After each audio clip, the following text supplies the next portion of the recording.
Okay, guys, this is going to be so much fun. On Valentine's Day, and actually between the 12th of February and about the 15th, 16th, you're going to feel this dreamy, magical, enchanting Neptune-Venus conjunction. And these two coming together in the sign of Pisces is going to be an extraordinary sense of dissolving yourself, either into a divine love story or into some divine creativity or some magical spiritual enchantment. It's really, really a lovely connection. And we're going to talk about why this particular Venus Neptune works to keep us away from the more difficult sides of Neptune Venus, which can be martyrdom and addictions to love. You know that David Palmer song, "The Addicted to Love," no, no, no. Yeah, that can happen with Venus and Neptune as well. A sacrificial love, delusional love, but not this time around. And not just love, but creativity and inspiration. And that's because Venus is in a sign called her exaltation, which is a sign of Pisces. Now, just because I like this song, I'm going to play you this song, which speaks to me more of what I'm talking about. Now, you can see I've got like all kinds of stuff going on here. I've got a really funky Free People dress on. I've got a really cool background, and I've got a tint filter on my video because I'm trying to capture the spirit of Venus, even a pink thingy, of Venus with Neptune in Exalted in Pisces. Now, I'm going to play this song for a very short time for you. Can you guess what it is? Because, and we're going to do all signs, because I don't want to get a copyright violation strike.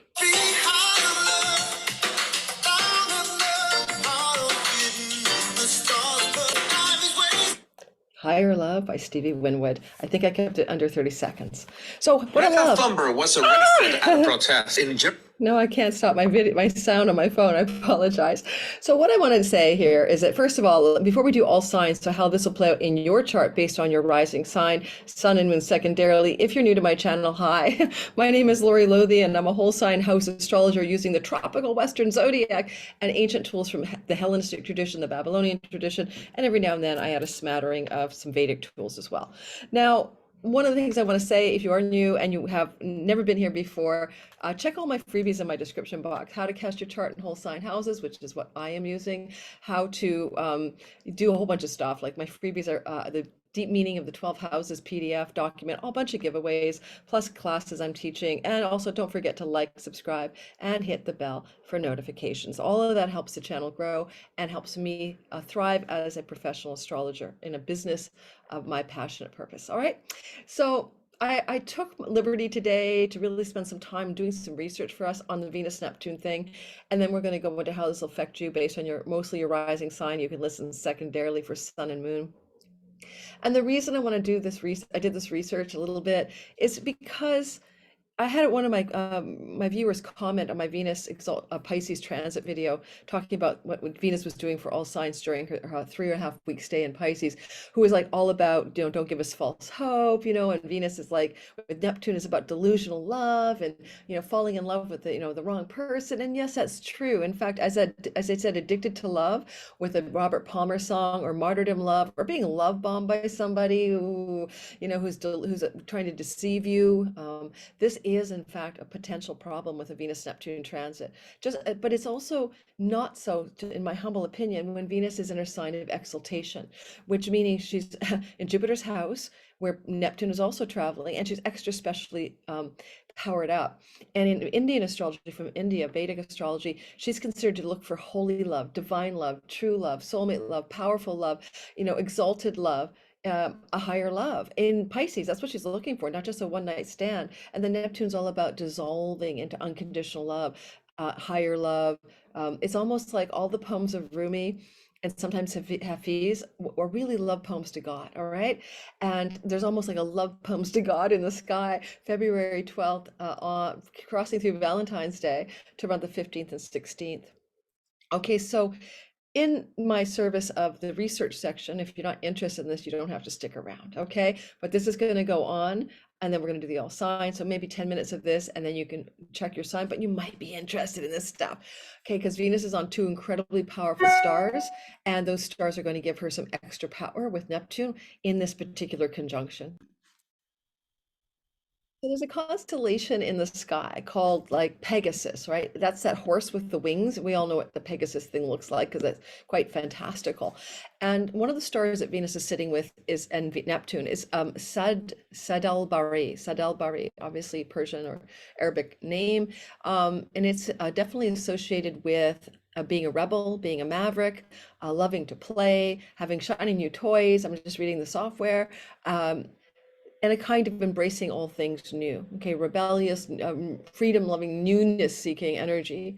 Now keep that in mind in the context of creative endeavors, artistic endeavors, and love story endeavors. And also, depending on which house this falls, the meaning of that house, which we'll get to in the all signs portion. And the other star is Matar, and it's also in the constellation of the winged horse or the steed. And in this case, it's his foreleg, and it has to do with passion, emotion, drama, and creativity itself, and restless longings, which of course all love stories have restless longing. And if you determine which path you wish to go on, it will bring success. So these two stars are with the Venus-Neptune narrative, and so I like that as well. Venus is sitting with the asteroid Arachne, the weaver, whose talent as a weaver could best the gods. And basically, she beat Athena, the goddess who was the god who was known for her weaving. And this is like looms, we're weaving on a loom. And maybe it's like, what kind of love do you wish to weave that can best the gods? Because Neptune's already up there. He's like the transcendent love, the unconditional love, the sacred marriage, the Hieros Gamos, and all of the poems of Rumi. I'm going to share a Rumi poem. I love this one, and I think I'm going to read it to you. This is a quote from a longer poem, but I think it speaks very strongly to the vibe of what Neptune and Venus are, both creatively, artistically, in this exaltation here, and also in just a general feeling of what it means. And there's a quote from one of the Rumi poems. This is how I would die, into the love I have for you, as pieces of cloud dissolve in the sunlight. And of course, that dissolution and dissolving is what Neptune does. And that's why he's associated with drugs, alcohol abuse, things that put us out of our own ordinary state of consciousness, but ideally to dissolve us into unconditional unity consciousness, God, I'm a drop in the ocean of the oneness, all that kind of thing. So there's a lot of potential here for you people out there in your current relationships and your not current, because you can meet someone under this, to have quite the dreamy love story or the amazing opening up of some creative vision, especially with Neptune. He can rule storytelling, filmmaking, Hollywood, photography, videography, filmography. He rules like all like YouTube channels, things to do with Instagram Reels, things to do with TikTok video imagery, right? So that's also very powerfully up leveled in a dreamy way. And like, because he's the film industry and, Venus is the goddess of love and art, there could be some new release of an incredibly powerful film or in that window of time that has a Neptune Venus love story signature. I mean, heart-wrenching love stories like The English Patient or the Titanic kind of belong to the Venus-Neptune vibe, especially the exalted part. Lastly, this is something you're going to only get for a few times in your life. You may as well enjoy it. From 2011 to 2026, Neptune is in the sign of Pisces, and once a year, Venus meets him there. Think about that. Right, just think about that. Then why? Because Neptune takes 180 odd years to go around the zodiac. So Venus, unless you're going to live another 180 years, this is not going to come back. So something special for each of us, for humanity as a whole, as we experience this enchantment that hasn't happened in the sky as it goes through the 2011 to 26 time period, would have had to take us back into like the 1800s, right? And Neptune back in Pisces then did things like create new dyes. I don't know if you know that, but it was famous in the 1800s manufacturing industry for creating these like really cool colors that never existed before, allowing people to have these greens and these really beautiful colors, and also some side effects because there was lead in the dyes and people were dying in their homes because the wallpaper when Neptune was in Pisces had this beautiful new color that was toxic. There's a downside, right? Neptune can have that like, oh yeah, it's so pretty and beautiful and wonderful, but it's poisonous. But Venus is exalted here. So another thing I want to do, quick one, is the Archetypal Universe by Ren Butler, one of my teachers, and dear man, he just sort of sums it up here, Venus and Neptune together, the upside, the downside. Now just remember, he's not talking about exaltation. So we're not even referencing the condition of Venus being so powerful. We're just saying what happens when Neptune and Venus come together in the sky or in your natal sky or in the real sky? What does it mean? A sweet and sensitive nature, endearing gentleness and grace, spiritual ideals in love and friendships, because Venus does rule friendships, by the way, feelings of melted ecstasy and devotion for the beloved, tendencies toward vulnerability and codependence, the downside now, or the shadow side, romantic illusions, confusions, and deception, over idealization in relationships, and leading to disappointment. Now, I'm going to really remind you that may not be true with Venus being exalted, but just be wary and watchful, because this sacred love archetype, didn't Sting have a song about sacred love? Did he? I'm going to pause and see if there's a sacred love song by Sting. Ah, I just wanted to pause the recording, and I just wanted to pause the recording and tried to. I found it. I used to love this song, guys. I'm going to play less than 30 seconds for you in case you've never heard of Sting in Sacred Love. And hopefully I don't blow the mic out, but we'll do our best. I beg the moon and the stars above for sacred love. Yes, the stars and the moons above, the stars and the moon above for sacred love. I've been searching for sacred love. Oh my gosh, that's perfect for the Venus Neptune story. Now, moving on, there's a great book by an archetypal type astrologer, Jungian. Her name is Liz Green. It's called Neptune. It's a frigging tome. I actually have an original copy, which is so cool. And I highlighted some of her Neptune Venus stuff, all right? And then we're going to do the all signs, I promise. I hope you're enjoying this kind of overview with me.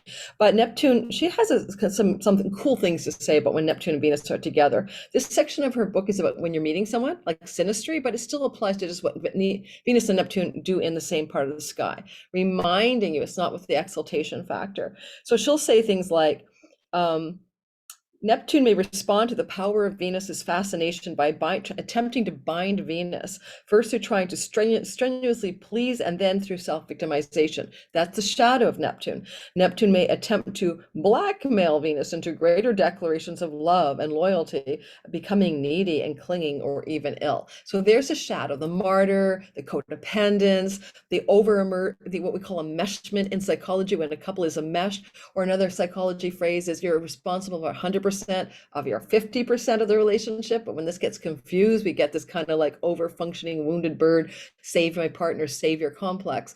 So watch for that shadow. Even though Venus is exalted, your natal sky Venus condition will tell you how likely you are to respond to this transit positively or negatively. If you have a Venus that's in bad condition in your chart, let's say out of dignity or besieged by malefics or something, then your natal sky could say your Venus doesn't always know how to bring the better things out when she's doing Venus in the real sky, just to know that. What I really liked, her little expressions of the story here is this. Are you ready? She says, Venus's appreciation in like life in general tends to be earthier and more related to the qualities of the other person. Okay, like focused on love, bringing people together, the other person, right? Including the other person's body, sexual love. And by the way, Tantra, like, Shiva Shakti Namaste, I salute the spirit in you, like getting down with the tantric sexual energy, Venus exalted in Pisces, Neptune, totally a Tantra, like the red sexual Tantra, and which I used to be a part of that world for a while in my life. So then she goes on to say, Venus loves being adored for her own body as well. Neptune, however, loves the soul in the other. So Venus loves the body in the other, the personhood, and Neptune loves the soul in the other. Venus simply loves the other and wants to show it in every possible human way. This can generate great tenderness. Okay, so you see, Venus is like all about real mortal love, right? The mortal coil, and Neptune is about the transcendent, the agape, the spiritual, the dissolving with God and oneness. But you can get there in spiritual relationships as well with your significant other, awakening to truth in God, the very David data through your sexuality. And lastly, Venus can offer Neptune the opportunity to bring exquisite and inspiring emotions into the physical life. Venus, I read that one. Oh no, did I? Yeah. No, I didn't. Into the physical life. But there was a punchy line here. Where was it? Venus can offer Neptune the opportunity to bring exquisite and inspiring emotion into physical life. Venus' earthy love and capacity for contentment can help Neptune to heal much of Neptune's deep loneliness and distaste for incarnation. Like, do we have to incarnate here on planet Earth? What the hell? Can we just go off to the other realms and hang out with the spirit guides and the unicorns and stuff like that? All right, so you get the gist, right? Now we're gonna move on. And funny enough, this is a new dress by Free People, and I used to like I have a skirt from them that I bought in 1997, Free People, that still works and hasn't broken down for me. And I bought this the other day, a week ago, because it was on sale. It's one of those dresses where you can never figure out what to do with it. Like the shoulders want to fall off, you know, and everything's sloppy and loose. And this is the smallest size. So throughout our video, I might be like trying to redress myself. Okay, so we did the overview. You understand there's a shadow to Neptune Venus, but she's exalted. So she's also looking for true love, higher love, more powerful love, deep, profound creativity, spiritual union with the divine. It's a Valentine's Day on steroids if you want to go beyond, right? And the picture I have behind me that I made for this video, that's just a rose, which is very Venusian. And that's the planet Neptune behind her, okay? Behind the rose. Okay, so let's dive right into the all signs portion of the reading. I'm expecting a plumber today. And if a plumber interrupts me, that would be so Neptune, right? The plumber is going to interrupt the Neptune Venus story. Finally, last comment. If you're in the live premiere still listening to me and you haven't hit the like button, please do. I would appreciate it. Another bit of business, my Sky Reader class will start in March, and there is a significant wait list building. It sells out on the wait list, and you get early bird notices as well, discounts, etc. So if you really are interested in being your own astrologer, timing your best life, I really encourage you to check that wait list and get on it. It's in my description box below. And lastly, this is always timestamped, guys. So timestamps are pinned, and you'll see in the chapters. You can just jump forward. Lastly, I'm probably going to stop complaining about people who troll me. I'm getting a lot of complaints that I complain about the trolls. All right, so I'm going to stop doing that. But I would say to you, if you have a negative comment, it's constructive feedback, I'm totally down for that. But if you're just going to lob personal criticisms or hate outward toward me or any other YouTube astrologer, why? Why bother? Do you have nothing better to do in your life? So in that case, I will simply say, I no longer am going to pin trolls to the top of my comment section. I'm no longer to call them out or highlight them at all. I'll just leave them be. And that's all I'm going to do. I'm turning a leaf today as we move toward unconditional dissolving love.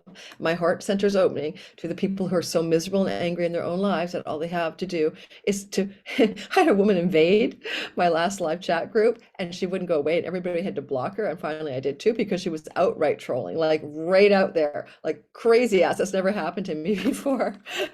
So I'm going to ignore you. Okay, from now on. All right, so let's get going. We're going to start with Aries. I'm going to show you what the sky looks like very briefly, and then we're going to do all signs. And I want to show you something about it. There's Arachne, the asteroid, as you can see, sitting right here with Neptune Venus at 24 degrees of Pisces on the 15th when it becomes exact, okay? And there's Hygeia, and I thought we should just talk about her when we do the all signs. She's the goddess of healing, mind, body, spirit, preventative healing. She's the daughter of Asclepius. We often think of her as hygiene. She was quite active during the masking up during the pandemic. And I guess I'd say to you, this is a healing, creative, love, connection, where this communion with God, your soul, or divine connection to another, even the one you're already with, things can really up level. Even for some, it could be a divine connection to your pets if it falls in the house of pets, which it will, by the way, for certain signs. So keep that in mind. It's not always about mortal love, but it could be, I mean, among humans, it could be amongst loving your family, loving your trees, loving your job with a divine passion. So that's why we're going to do the all signs, so you can figure this out.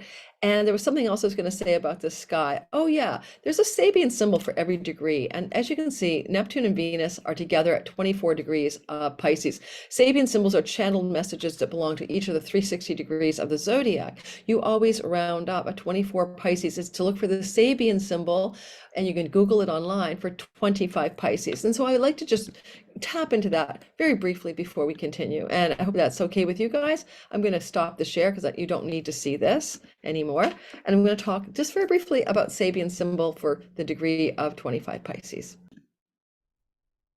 So I'm using a website that I actually enjoy quite a lot. There are many Sabian sites, and this is called mindfire.ca. All right, if you're interested. And so Pisces 25 is a religious, the symbol is a religious organization, succeeds in overcoming the corrupting influence of perverted practices and materialized ideals. And then this particular writer, Blaine Beauvais, says the power of the soul to intervene in the personal life and to induce necessary catharsis. So take that as you will when you think about this creative aspect of Venus Neptune, where you could channel a book, where you could have a new creative art project come to its like total manifestation in the most powerful, divinely inspired, flowing way. I mean, he goes on about fresh and creative spontaneity and a purging or catharsis needed to get to fresh and creative spontaneity. So getting in contact with the God ordained dharma of your soul. So think about that. If this is not about love, you go, I'm single, or I'm not interested in love. It doesn't have to be love stories with people. It can be love stories with creativity, with your soul, with your purpose, with God, with your children, your pets. Let's do the all signs. All right, Aries, sun, moon, and rising sign people, especially the rising sign because it's most accurate to your time of birth. So in your sky, this is happening in your natal 12th house, which is very dreamy, very surreal, very much about your nocturnal dreams, your insights, your meditations, divine guidance slipping through the cracks of your life through insights and revelations. And certainly having Neptune Venus here is also really good for overcoming substance abuse or addictions because she's exalted and Neptune is powerfully placed. And we have this Arachne. How are you going to weave a new beginning or tapestry of goodness that can defy the ability of the gods? Now, if you're creative and you're a writer or an artist or a musician, this is going to be really channeling something from deep within, the muse, from another life, from another time, from another realm or dimension of reality. Not too bad. And if you use YouTube or any TikTok stuff and you generate revenue from foreign lands, because you get money through PayPal and Stripe, this can definitely open that up for you. This could be like an enchanted moment of financial flow in a divine way. We do like that there's healing though, because Hygeia is healing from the 10th house. And so sometimes, this is your sexuality because it's your house of bedroom pleasures. That's one of the ways of the 12th house, things you do in your hidden world when no one sees you. And so you're healing maybe that bedroom pleasures, but you're also able, Aries rising, sun and moon rising especially, to heal your career stuff. You've got Hygeia doing some Capricorn 10th house healing in your reputation and career zone, but also strongly supporting that deeper aspect of you that we would call your eternal past life reincarnating self, soul, and being. And lastly, trips to foreign lands that are dreamy and enchanted could be being opened up for you around this 12th of February to the 16th, because of the energy of the 12th connecting to foreign lands and far off shores, especially if that is a trip that it connects to healing yourself and healing something connected to work, career, and purpose. So let's see what happens for you. If there is a love affair, it could be off to the side here, like there could be a dreamy love affair with somebody in a foreign land that's going to occur or that already exists and is going to deepen and become very healing for you, as well as secret love affairs sometimes activate from the 12th as well. But if you're single and you're in Aries, if this love affair is going to be really anything important, and don't forget Venus and Neptune meeting your 12th house now since 2011, then it may just be very practically a love affair because you took a trip to a foreign land or you're with somebody from a foreign land. Okay, I hope that's useful. I'm going really quickly through these. This is a shorty. Taurus, sun, moon, and rising, there is a beautiful weaving of some kind of healing, creativity, and love in your 11th house of good spirit. This is your friends and allies and the greater group of belonging that your tribe, your affiliations, your clubs, but also friends who are benefactors to you, and the deepest dreams and wishes and hopes you have, Taurus, for your life, for your long-term gains in life. You can have also financial gain in this house from your career. So Venus is a money goddess. She's exalted. She can bring you some greater financial gain in your career during the window of February 12th to February 16th, around the 15th, it's exact. But also you may weave some new dreams for your life, and you may put a tapestry of more higher noble, higher love, purpose, divinely inspired visions and dreams for what you want to do in your life, basically. Women who are Neptunian may come into your story to benefit you as a friend and ally and give you a leg up. This would be magical, enchanted, spiritually oriented, creative force to be reckoned with females. And there's a healing going on in your relationship to God. Hygeia in the house of God is saying, what do you believe is true? Where is your faith placed? What is your connection to the divine? What is your religious belief? What is your dharma? Are you on purpose? Some of this looks like a healing of purpose as you weave yourself into something entirely more enchanting for what you wish. This includes healing something to do with academia, book publishing, and also foreign shores and lands, as well as legal and court matters being divinely healed through some kind of connection to significant, maybe female people in your larger social networks and circles. Gemini, sun, moon, and rising sign. In your world, you're experiencing this movement of Venus and Neptune into the 10th house, co-joining between the 12th and the 16th of February. It happens once a year since 2011, and it will be done by 2026, never to be seen again. Healing your purpose, your career, your reputation, your actions and goals in the world that people see you doing, your 10th house Pisces zone. And this can be very beautiful if you use YouTube or video or photography or storytelling or filmmaking as a part of your creativity or your life, because this is going to bring an uptick of great goodness here in this part of your reputation and career, if those things are in your life, if you do any of those. You're also looking at a healing being woven into your 10th house of purpose and career, because of Gemini, sun, moon, but rising, because of Hygeia, healing things from your 8th house money. This is shared resources with another person. This is money from your business partner.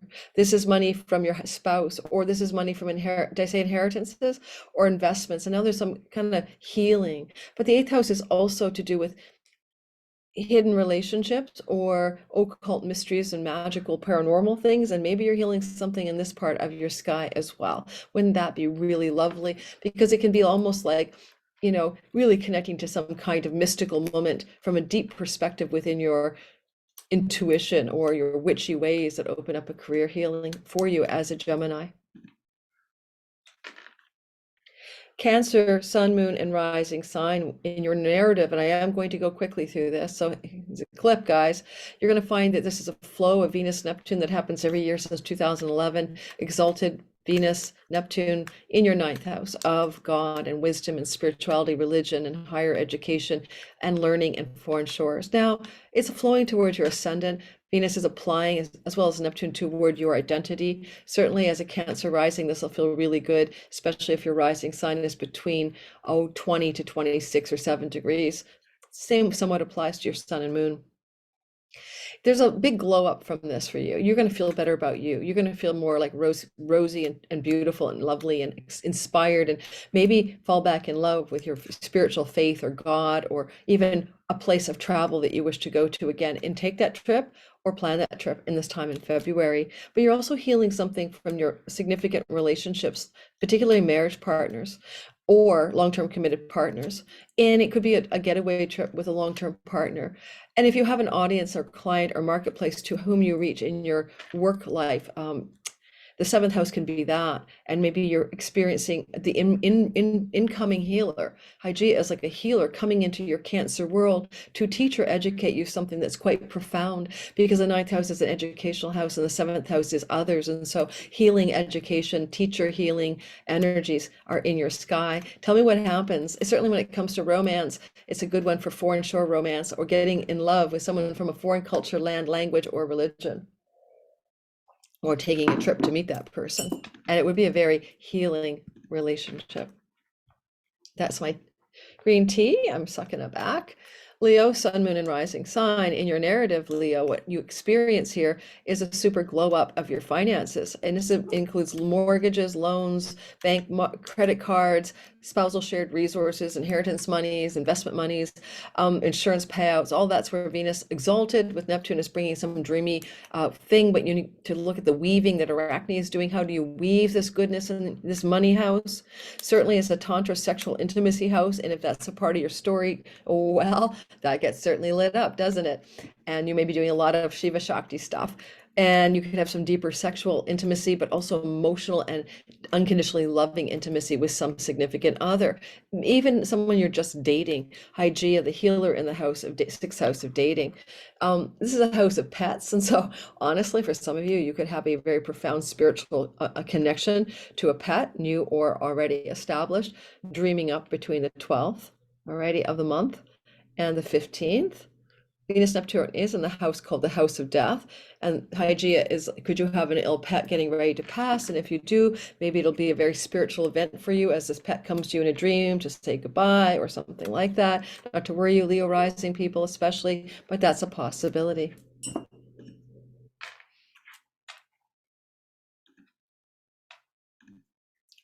Virgo, sun, moon, but especially rising, this is about your marriage house. Somebody in your significant life, like my marriage partner, my long-term, significant other.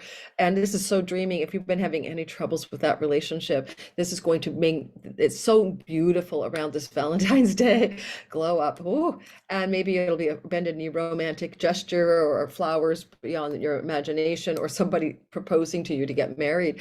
But it really feels like, existing relationships really come into a new depth. There's no doubt about it. If you're single and this is happening during this 12th to the 16th and you meet a person under this transit, it looks very, I hate to say it, twin flame, soulmate love, all of that kind of stuff.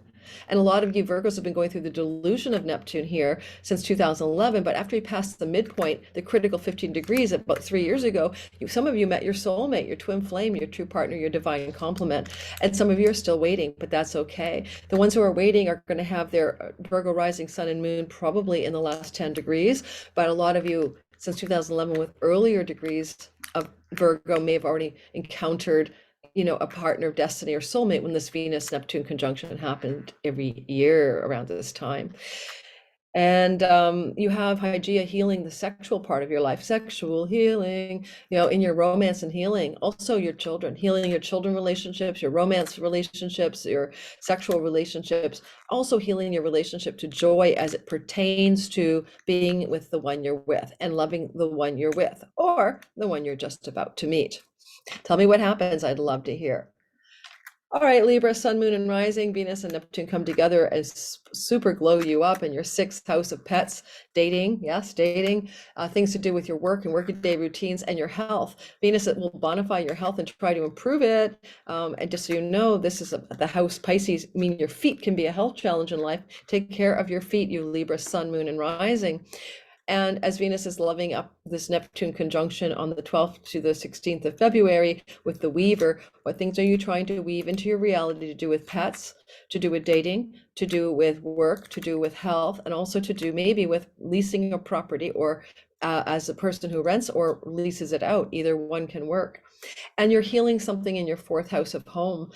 This has to do with property, land, and real estate, but even deeper, your mother relationship or your ancestral line relationships to the stories your ancestors told that no longer serve you. But at a very practical level, it could be something to do with getting a healing vibe going from work and house, property, home, dating, tenancies, or pets, bringing you pet home who's a soulmate pet for some of you Libras during this transit. I'm determined to get this all done in a timely manner. All right, Scorpio, sun, moon, rising people, a glow up in your fifth house of romantic love and sexual love and joy and money luck. And Venus here could bring some dreamy money luck, like winning a lottery ticket. Arachne can best the gods. How can you best the gods in your sexuality, in your romantic life, in your relationship to your children as you weave an unconditionally loving spell in that part of your chart with healing coming to you, Scorpios, from your third house of trips and journeys and travel and local neighborhood. Certainly for some of you, this is just going to have a dreamy romantic time in the local neighborhood with somebody new or somebody you're with. For some of you, it's going to be an opportunity to take a romantic getaway trip with the one you're with or the one you're going to be with, because you can meet somebody under this transit, maybe because you're on a trip, and it could be your divine complement. So go for it. And the other thing is siblings can also be involved in this. You could heal a sibling relationship and find a new spark of joy in regards to your connection to a sibling, aunt, uncle, cousin, niece, or nephew, or start studying something that's a healing practice, but you're so into it that it's going to help you create your dream independent business enterprise. Just some ideas. Sagittarius, sun, moon, and rising sign. Venus is in your fourth house of land, property, home, real estate, and private domestic life. You could stick the landing on a new property to buy, move into, rent.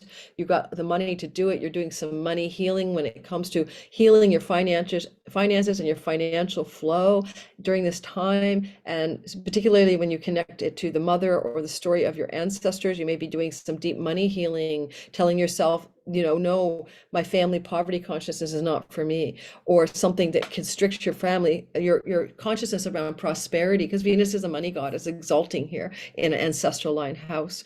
I think some of you just may actually find a beautiful home to live in during this February transit. And if not, you may be seeing the light about the direction to go in order to find your dream home. And you'll have an ability with this idea to heal something in your finances because of this dream home, maybe because it's way more affordable, for example. Capricorn, Sun, Moon, and Rising sign energy-wise, Venus and Neptune are co-joining with the Weaver Arachne in a triple conjunction in your third house. Siblings, aunts, uncles, cousins, trips, travel, skills-based learning, and your online world all exist here. Capricorn, you could kill it in the online world with a viral hit, but you could also heal a sibling relationship, or you may take a journey that is a dreamy and romantic getaway or inspires your creativity. And you're healing your body because Hygeia is in the house of your body, and you're healing your physical form, your sense of self, your sense of self-love and self-worth. It's just magical. I'm going to get done on time. Aquarius, Sun, Moon, and Rising. This is a house, a transit of your money house. It's just a love up of your finances. Exalted Venus brings you more money here. When she comes through Pisces every year, watch my Pisces Venus video. But she's been doing it with Neptune. You've been trying to figure out how to do work and money and earnings and all of that in a way that satisfies your soul. And that's true for every single Aquarius rising I know. You're looking for soulful earning, income, money stories, and that's what you care about, and that's about it. And you don't want to go into to cheapen yourself by like making money in some kind of icky way that doesn't go along with your deep values of unconditional love and unity consciousness. And we are all one. And you're weaving something new because Arachne is the weaver of tapestries. You're weaving some new money making scheme here that's going to help you heal things in some way connected to your addictions, your self-undoing, your lack of self-worth, or things to do with foreign lands and travel, or things to do with your income you earn from overseas sources. And you can do that these days easily with PayPal and Stripe accounts. So that's what I've got for you. Money glow up, money healing, resourcefulness, weaving a new money spell, connecting to your 12th house. Pay attention to your dreams. Idea, it could actually be like a new money weaving coming to you from something that you dream at night that's going to sort of cast a healing spell around the flow of your earnings. And last but not least, Pisces, you get the best of it. I'm sorry I said that, first and always first. Pisces, you get the best of this. This is like happening to you, on you, within you. It's within you that you are connecting to an exalted sense of love, unconditional self-love, a connection to your own soul, a sense of the beauty of who you are, independent of how you look. This is like really understanding how to deeply love yourself, not from the narcissistic self-love of the modern pop culture self-love, but from a deep acceptance that you are perfect just as you are. And a lot of you Pisces have been trying to learn that lesson since 2011, but the Weaver Arachne is helping you now weave a spell of this self-love into a tapestry of goodness that can heal your connection to your eldest sibling, to your large groups of belonging, to your friendship circles, to your dreams and goals and wishes for your life, the thing you really wish to fairy godfather and mother into reality, or the genie has 3 wishes and you want to wish them into being. This is one of those wish fulfillment times, February 12th to February the 16th. So go for it. Dream big, dream a bigger vision for your life. Open yourself up to a deeper level of self-contentment, self-worth, self-acceptance. It's beautiful. I don't know what to say. I love it for you. I can't believe I got all signs done that quickly, but I must roll. I've got an obligation to get to. This was just to touch into the vibe and the archetype, but you go into more of this Venus content. Big crow for you Pisces in front of my window. All of you get more of this content if you check out my Venus through Pisces transit in my playlist for current transits. We'll get more of this Venus content in depth for you. And if you're still listening and you haven't hit the like button and you're watching me in the live premiere, yeah, guys, you know the drill. Hit that like button. Hugs to all of you regulars, and I'll be back for your next video whenever, pretty soon. Ciao, ciao. I'm recording this on January 30th. My Patreon community gets it way ahead of the curve. You want to join Patreon for $5 a month and get this ad-free before everybody else and a bunch of other perks. Check out my Patreon community in the link below.